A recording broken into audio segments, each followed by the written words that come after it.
Hello, my name is Stephan. I'm a managing consultant for IBM and a Power Apps developer and architect. My topic is untyped objects in Power Apps. The focus is on exploring the versatile data structure that untyped objects provide. They can hold both simple and complex nested structures. They are crucial to leveraging dynamic data such as Power Automate and Graph API return objects. Before we create any of these in my Power App demo, we need to be on the same page. So I prepared a few slides. I'll try to get through this quickly because slides are never great to sit through. So first of all, we need to be on the same page for JSON. JSON is JavaScript object notation. And basically, this is one of the lingua francas of the internet. And here are some key points. JSON has a structure, and the structure has objects and arrays. In those objects are key pair values, and each value can be a string, number, Boolean, array, or another object. And we've all seen these structures, so I won't spend too much time. Basically, the attribute is in quotes, and so is the value, but numbers aren't quoted, and neither are Booleans, okay? Now here we have an example of a simple array. So here we have some of the data we're going to be working with, and it won't get much more complex than this. We have a JSON array, and we have instance of dogs, okay, and their data. And I got Copilot to generate this, so there's nothing really too fancy about it. In the first page, we're only going to use this one JSON object, but the other one we're going to play with the array. So this is how it's got to look when we put it. The way that we display it in the Power Apps screen is through the HTML text editor. And to display it, the HTML text editor takes a string. So there's going to be quotes outside each of these square brackets. So what we have to do is we have to escape the inner quotes so that it will see the whole thing as a string.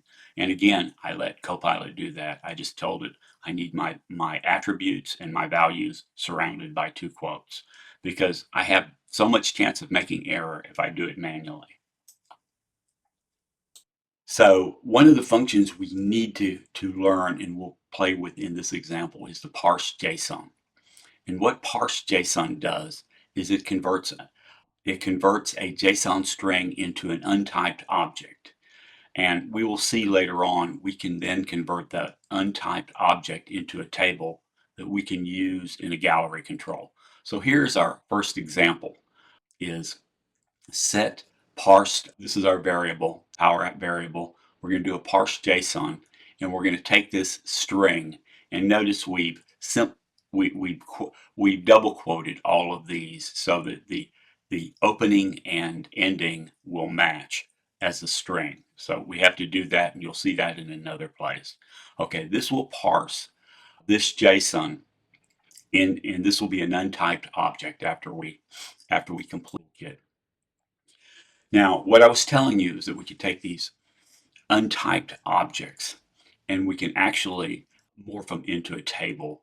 Right here, we're just seeing a simple table construct in Power Apps, and it creates a temporary table from a list of records or other tables.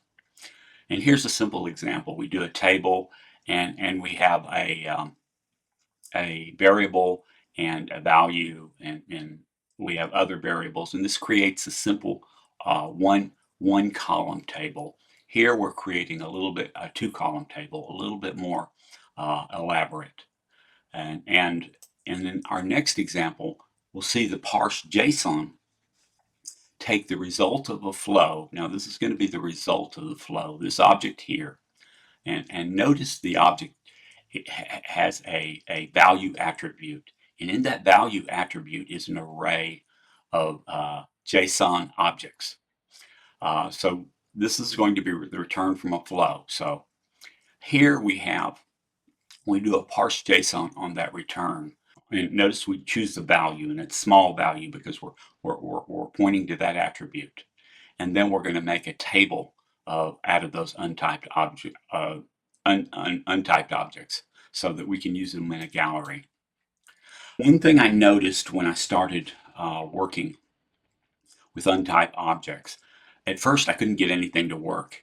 And I don't know how I found the answer, but somehow I found the answer that I needed to set my authoring version.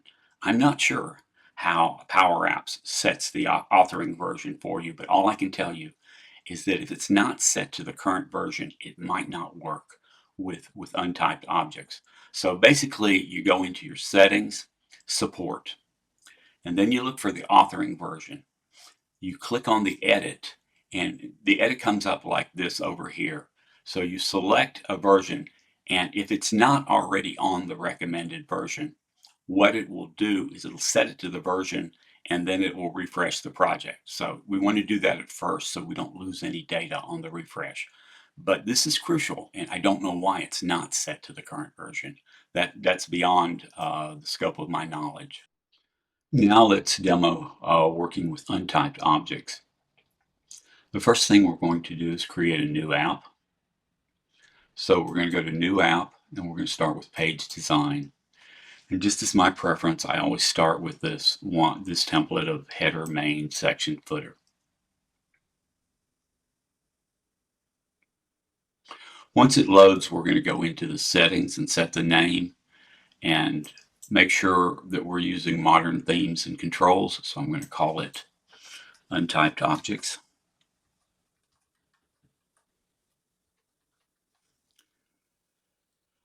And then we're going to make sure that we get the modern controls and themes. And also under support, we are going to look at the authoring version.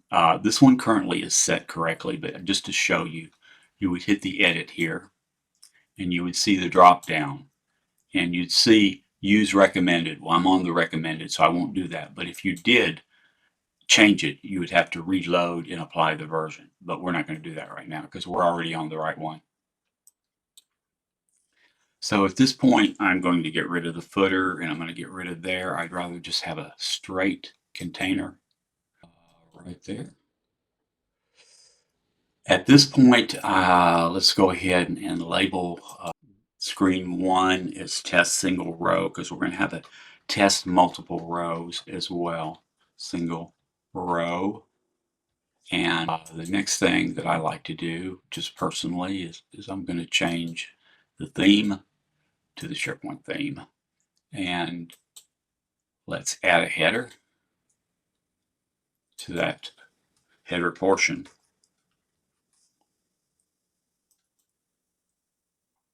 And now we're going to simply add some controls. I'm going to make sure I click in there, add the HTML text control.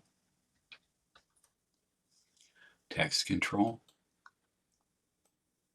Move it over a little bit and make it a little bit bigger because we'll be using it on the multi-rows as well. So just give it a little space. Now I'm going to add 2 text labels. So I'm going to insert, and I just prefer the generic run-of-the-mill old classic text labels. And I'm not even going to name these because we're going to stick a variable in them to display. Make it a little bit bigger and take the text out. And I want to put a border so that I don't keep losing my control of at least 1 pixel, and I'll just let it default to what it has. Now that I got that, oh, I want the font size a little bit bigger too. So let's change the font to about 18. Sounds good. Now let's just copy that, Control-C, Control-V, and, or actually I do it both ways. Control-C, Control-V. Okay, there it is. Okay, so I have 2 of them. One additional thing I need right now is I need a button. Okay, so I'm going to insert a button because that's where we're going to parse the HTML. So I need that a little bit bigger. So I'm going to make that a little bit bigger and change the font size to 20. Change the font size to 20. And the text is going to be ParseJSON. And I'm going to name the button btn ParseJSON. Okay, now I'm going to copy this whole screen and create another screen. And since I've been having a little bit of problem with duplicate, I found another way. Sometimes my controls don't get there. I found another way that we can actually, we view the code and we copy it. And we click paste, and I paste the code. So essentially, I should get all of my controls. I was having trouble getting my controls. So, well, actually, I copied the screen container. That was wrong. I meant to copy the whole screen. Sorry. Works the same way. Copy code, close, and then we're going to paste. We're going to paste the code. Okay, now we have another. So instead of test single row, it's going to be test multiple row. Let me do a rename. I'm moving it. Test multiple row. Okay, so one thing we're going to add to this test multiple row. Actually, let me go ahead and run that so my labels are updated. So now I have test multiple row. One thing we're going to add to this is we're going to add another gallery. We're going to add a gallery. So I'm going to insert, and all I want is a vertical gallery. And I want it a little bit, and we're not ready to assign a data source to it yet. And I just want title and subtitle. Okay, so we have that. Let's go back to our test single row and begin putting some code in. Okay, so we have two things to enter. We need to enter the text, and we need to enter the code for ParseJSON. I'm going to enter the code for ParseJSON first, and that I'm going to do a copy and paste. Okay, so ParseJSON on select. Okay, and I'll explain the code once I've entered the code. Essentially, what we're going to do is we're going to check the HTML text control to see if it's blank, or if it doesn't parse to JSON, that would make it blank too. That would notify that we have an error. Okay, if we don't have an error, then we're going to create a context variable, CTX parse data, where we're going to do a ParseJSON to get an untyped object into this control. Then, if that's not blank, we're going to create two other variables, which we're going to show in the text boxes. Okay, so I'm going to go ahead and load the text boxes with CTX name and CTX breed. Okay, it shouldn't give us an error. CTX name, and the other one is going to be CTX breed. Okay, CTX breed. Now, since we don't have anything loaded in that HTML control, when I try to run it, you'll see the notification error. See, we got our error. Okay, that's what we knew we would. Okay, so now I'm going to place a single, and remember I told you these things had to be double quoted, okay, to fit into that HTML text control. So I'm going to copy that. Okay, I'm going to stick this in the HTML text control after I stop running it. Okay, so here I'm just going to do a simple replace. And now in that text control, we have our data and ParseJSON. What's ParseJSON not liking at this point? Let's see. HTML text 1. Okay, edit in text. ParseJSON HTML text control. Oh, it had an error from last time. Okay, so let's just run this at this point. Do a ParseJSON. Okay, so we received those into our context variable. So that worked correctly. Next, we are going to set up our multiple rows. Next, we're going to populate our HTML text control. So at this point, I'm going to take the whole array, and remember everything's double quoted in here. So I'm going to copy that, and then I'm going to go to the HTML text control and get rid of everything between the quotes and just paste that in. So that basically what we have is this whole thing in there. So now we want to insert code into the ParseJSON.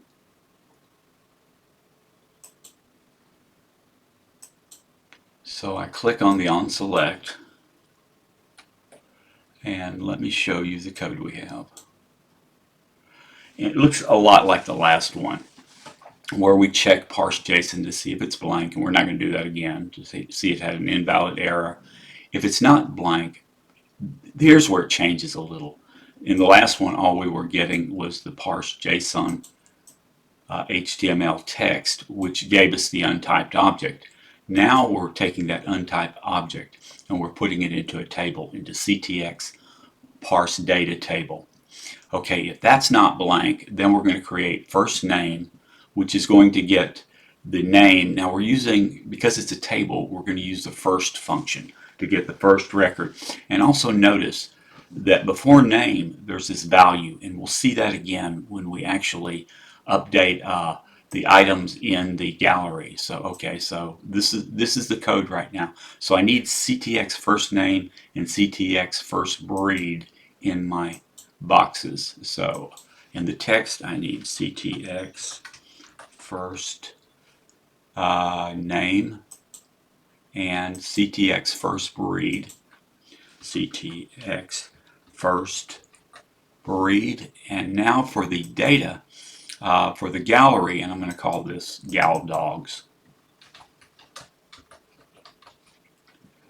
In that gallery item control, we need the CTX, sorry, just a second.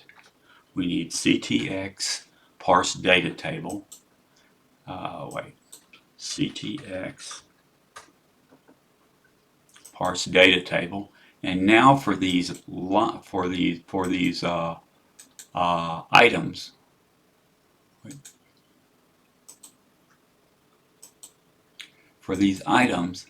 we need this item. And now remember I told you there's a large value that we have to stick in for these untyped objects. So I want the name, and for the other one I want the same thing, but I want the breed. So they just had the sample heading from the dummy control that was in there. So value dot and small letters breed. Okay, that's the way we have it labeled. Okay, now we will go ahead and run this, and if everything works, we should get our name and our breed and also get that in. So this demos converting that untyped object into a data table, which we can then use in a gallery. And the final thoughts for this project. Untyped objects are used in many applications like Graph API and Power Automate for dynamic data in integrating external services and conversations. And JSON is a way of life. Learn it. There are great courses on Udemy and many YouTube videos over different aspects of JSON. And also when you're doing JSON, learn and use the ParseJSON and JSON functions in Power Apps. And I need to warn you, in Power Automate, ParseJSON is a little bit different, but it still serves the same functions. Also in Power Apps, learn to use the table functions, because a lot of times you're going to want to stuff stuff in tables and show it in a gallery. And by all means, check the authoring version in Power Apps, especially when working with untyped objects.